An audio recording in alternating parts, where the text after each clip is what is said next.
Mesdames, Messieurs, bonjour. Bienvenue sur Parlons de livres. Parlons de livres, notre émission hebdomadaire destinée à promouvoir la lecture. Alors, nous passons donc à la suite de notre édition spéciale Contes.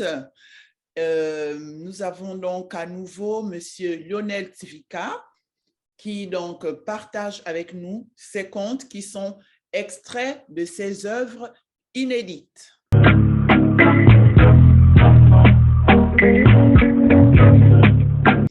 Monsieur Stvika Lionel, rebonjour ou bonjour.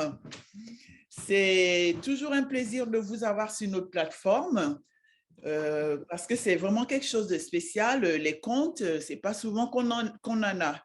Ça fera plaisir à plus d'un, des enfants, les parents, ça c'est sûr. On va tous apprécier. Alors aujourd'hui, on va donc avoir un nouveau conte de votre part. Et voilà, on vous écoute. Je vous laisse la parole. Cette histoire se passe au temps où les tsars se promenaient dans la forêt polonaise. Et un jour, alors qu'il était à la chasse, il arrive près d'une mare où il y avait un paysan qui était en train de travailler sa laine qu'il avait découpée des moutons. Il s'arrête avec toute sa troupe et lui dit: « Dis donc, toi, qu'est-ce qui est plus grand, 5 ou bien 7 ?»« 32 est bien plus grand que 12, Seigneur. » « Dis-moi, paysan, as-tu déjà eu un feu dans ta maison? »« Oh oui, j'en ai déjà eu 5 et il m'en reste 2 à venir. » »« Et dis-moi, si je t'envoyais un pigeon, saurais-tu le plumer? »« Envoie-le toujours, on verra bien. » Et le tsar rentre avec toute sa cour dans son palais, et là, son vizir, son premier ministre, vient le voir et lui dit: « Qu'est-ce que c'est que cette discussion bizarre que tu as eue avec ce moins que rien tout à l'heure dans la forêt? » ?»« Comment fait le tsar? Toi, le premier homme du royaume, après moi, tu n'as pas été capable de comprendre, et un vulgaire bonhomme, oui, tu as 3 jours pour trouver la solution, sinon je te déchois de tes fonctions. » Alors, le premier ministre fait venir les plus grands sages du royaume et pose l'énigme, mais aucun d'eux n'est capable de répondre. Alors, le matin du 3e jour, il retourne dans la forêt. Au même endroit, il trouve à nouveau ce paysan en train de nettoyer sa laine et lui dit: « Dis donc, toi, quelle est cette discussion bizarre que tu as eue avec le tsar l'autre fois dans la forêt?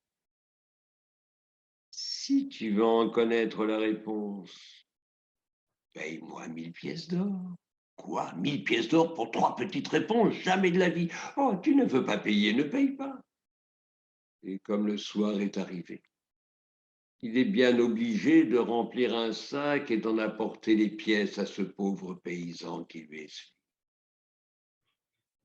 Lorsque le tsar lui avait demandé si 5 était plus grand que 7, il voulait savoir si le pauvre paysan gagnait suffisamment sa vie durant les 5 mois chauds de l'année pour ne pas avoir à travailler durant les 7 mois froids de l'hiver. Alors, il lui avait répondu que 32 était plus grand que 12, ainsi il pouvait lui expliquer qu'avec ses 30 dedans, il aurait pu manger beaucoup, beaucoup plus qu'il gagnait durant les 12 mois de l'année. Lorsqu'il lui a demandé s'il avait déjà eu un feu dans sa maison, il avait répondu 5, il en restait 2 à venir. Il lui expliquait qu'il avait 7 filles et qu'à chaque fois, ils sortaient de leur mariage aussi démunis que si sa maison avait brûlé, et il lui en restait encore 2 à marier. Et lorsque le tsar lui avait demandé: « Si je t'envoie un pigeon, saurais-tu le plumer? » Eh bien, Premier ministre, va le lui dire, si je sais les plumer ou non. Super. Alors là, la fin, je ne m'y attendais pas du tout. Super, super. Vraiment, merci, merci. Merci pour ce deuxième épisode de Conte. Et puis, mesdames et messieurs, nous espérons que vous avez apprécié. Encore merci, Monsieur Zvika. Merci pour Merci beaucoup. ce conte. Nous sommes vraiment ravis de partager avec plus d'un. Donc, on vous dit à très bientôt. Et À très bientôt. encore merci. Mesdames et messieurs, nous vous remercions de nous avoir suivis et on se dit à très bientôt. Merci. Au revoir. Au revoir.